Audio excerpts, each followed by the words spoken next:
College का पहला दिन था। आरव ने कैंपस में कदम रखा तो लगा जैसे जिंदगी ने एक नया मोड़ ले लिया हो।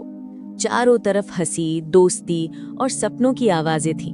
उसी भीड़ में उसकी नजर अनायास ही अनन्या पर ठहर गई। सादा सा सूट, आंखों में अजीब सी उदासी और चेहरे पर हल्की मुस्कान। बस उसी पल आरव समझ गया कि ये लड़की उसकी कहानी का अहम हिस्सा बनने वाली है। धीरे धीरे दोनों की दोस्ती गहरी होने लगी। लाइब्रेरी में साथ पढ़ना, कैंटीन में चाय पीना और क्लास के बाद देर तक बातें करना, सब कुछ किसी सपने जैसा था। लेकिन अनन्या कभी अपने बारे में ज्यादा नहीं बताती थी। जब भी आरव उसके अतीत के बारे में पूछता, वो बात बदल देती।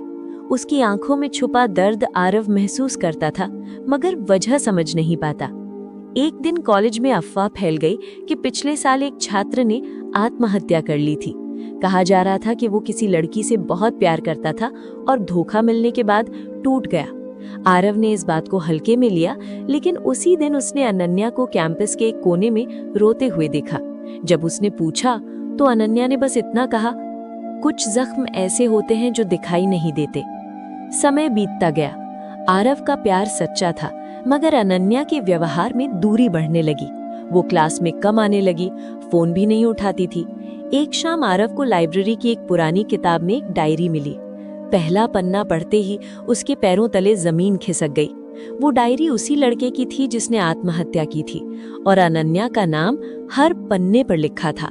डायरी से पता चला कि वो लड़का अनन्या से बेइंतहा प्यार करता था, लेकिन कुछ गलत फहमियों की वजह से उसने खुद को खत्म कर लिया। सबसे बड़ा झटका तब लगा जब आखिरी पन्ने में लिखा था, अगर अनन्या किसी और से प्यार करे तो शायद मैं ये दर्द सह न पाऊं। आरव का दिल बैठ गया। क्या अनन्या अब भी उसी गुनाह के बोझ तले जी रही थी? अगले दिन आरव ने अनन्या से सच पूछ लिया। वो टूट गई।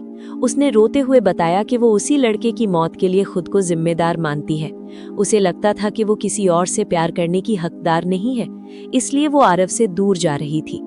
कुछ हफ्तों बाद अनन्या ने कॉलेज छोड़ दिया, बिना अलविदा कहे।